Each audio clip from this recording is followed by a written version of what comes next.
Bienvenue à chacun et à tous à cette célébration dominicale, vous qui êtes à l'écoute du message de Dieu. Que le Seigneur vous bénisse où que vous soyez et que votre écoute soit bénie de la part du Seigneur. Nous allons sans plus tarder lire le texte qui va servir de base pour le message qui est prévu pour ce jour, tiré dans le livre des Psaumes, chapitre 33, versets 12 à 22. Ouvrez vos Bibles à la page du livre des Psaumes, chapitre 33, du verset 12 jusqu'au verset 22. Nous allons lire à partir d'ici et après nous allons prier et commencer. Heureuse la nation dont l'Éternel est Dieu et le peuple qu'il a choisi pour qu'il lui appartienne. Du haut du ciel, l'Éternel regarde la terre, il voit tous les humains. De son trône, il observe tous les habitants de la terre.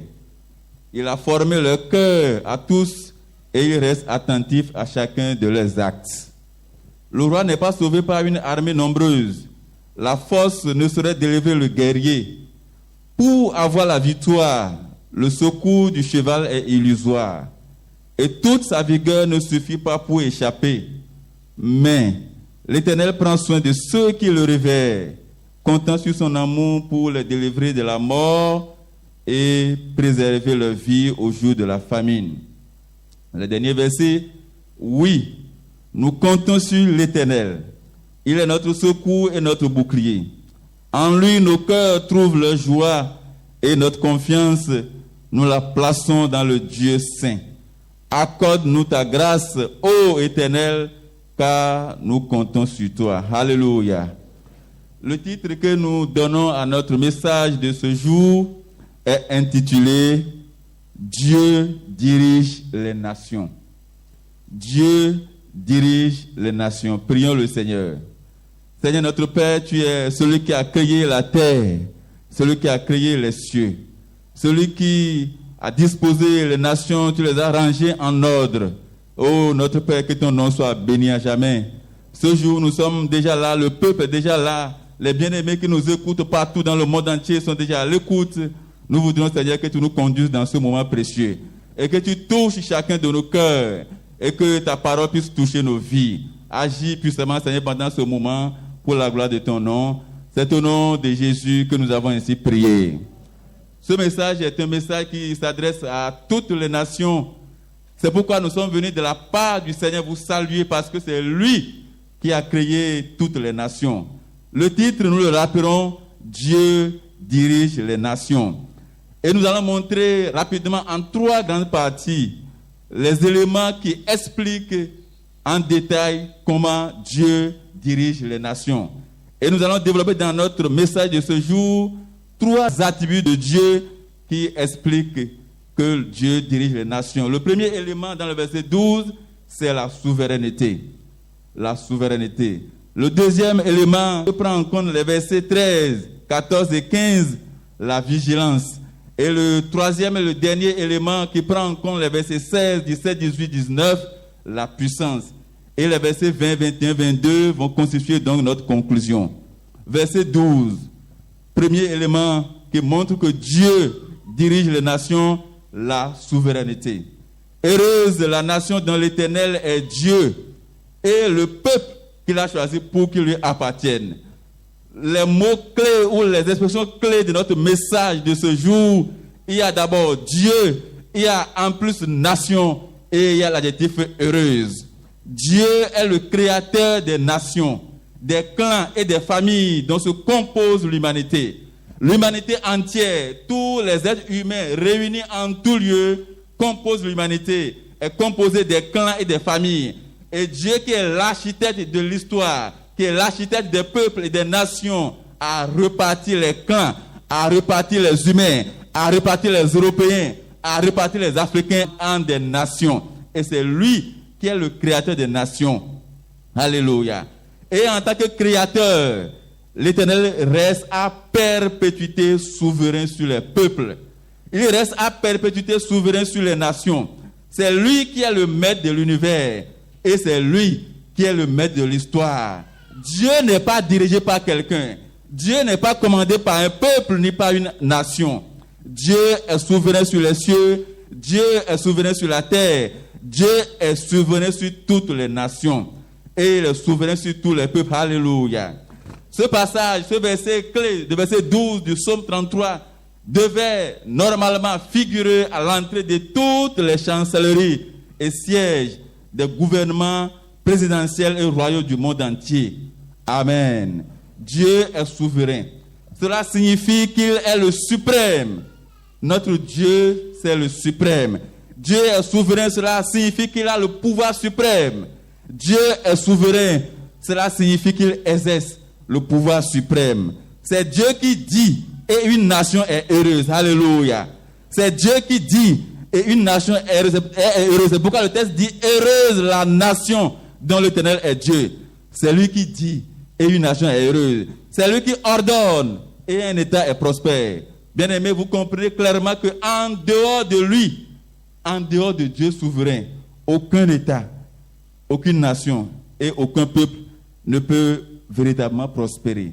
Toutes les conférences sur la paix, les accords de coopération, les accords dits bilatéraux ne mènent nulle part. Parce que ceux qui se posent en maître du monde rejettent Dieu au lieu de le craindre. Toutes les fois que les nations, les hommes, les humains, les habitants de la terre vont rejeter Dieu ou vont manquer de craindre Dieu, tout ce qu'ils vont faire pour leur propre développement à la tête de leur nation ou au sein de leur nation sera de nul et de nul effet. Et je vous rappelle qu'à l'orée de cette année 2020, Dieu avait dit clairement, les nations m'ont tourné dos pour s'adonner aux choses mauvaises. Et quelques instants ou quelques jours, quelques semaines plus tard, nous avons vu ce que l'humanité subit jusqu'à aujourd'hui. Pour dire l'absence de Dieu dans une nation égale à crise. Quand nous prenons une nation et que nous voyons que nous avons identifié qu'il y a absence de Dieu dans cette nation-là, ça donne naissance à plusieurs crises. Crise politique, crise sécuritaire, crise économique, énergétique, alimentaire, sanitaire, etc., etc. Pourquoi les gouverneurs ne vont-ils pas se confier en lui? Pourquoi les grandes chancelleries du monde ne le proclament-ils pas? Alléluia. Leur travail restera toujours vain et infructueux, à moins qu'ils ne comprennent et ne confient le pouvoir suprême à Dieu. C'est fort de cela que le grand homme d'État, George Washington, premier président des États-Unis d'Amérique, 1732-1799, dans son temps disait, sans la Bible, il est impossible de bien diriger le monde. Sans la Bible, il est impossible de bien diriger le monde. Ce message est clair et sans ambiguïté. Sans Dieu, aucune nation ne peut prospérer. Sans Dieu, aucune institution ou entreprise humaine ne peut bien fonctionner. Les Nations Unies parlent souvent, ou presque souvent, ou toujours, de développement durable. Mais pas de développement durable en dehors de Dieu. Alléluia. Israël était le peuple type que Dieu a choisi. Mais dans la nouvelle alliance, Dieu aime tous les peuples, pourvu qu'ils viennent à lui et qu'ils lui appartiennent. Dieu qui est souverain, c'est lui qui est le maître. Dieu qui est souverain, c'est lui qui a le plan. Dieu qui est souverain, c'est lui qui connaît la route. Soyez bénis au nom du Seigneur Jésus-Christ. Le deuxième élément que nous allons développer maintenant, qui montre que Dieu règne dans les nations, c'est la vigilance. Notre Dieu est un Dieu qui est très, très, très vigilant. Chers frères et sœurs, le verset 13, 14, 15 montre cela. Du haut du ciel, l'Éternel regarde la terre. Il voit tous les humains. De son trône, il observe tous les habitants de la terre. Il a formé leur cœur à tous et il reste attentif à chacun de leurs actes. Psaume 33, verset 13 à 15, la vigilance. L'Éternel me suit du regard. L'Éternel te suit du regard. L'Éternel suit toutes les nations du regard. Tous ceux qui composent les nations, les habitants, les rois, les chefs, l'Éternel nous suit du regard. Et il t'examine. Et il prend bonne note. La vigilance de Dieu, bien-aimé, c'est sa surveillance et son attention soutenue sur toutes choses. Ce qui veut dire, rien de ce qui est acte humain n'échappe ni à son regard, ni à son contrôle. Alléluia. Rien de ce qui est acte humain n'échappe ni à son regard, ni à son contrôle. C'est pourquoi on dit, depuis le ciel, depuis son trône, il regarde les hommes qui sont sur la terre. Et la Bible va dire, car Dieu voit la conduite de tous, il a les regards sur les pas de chacun.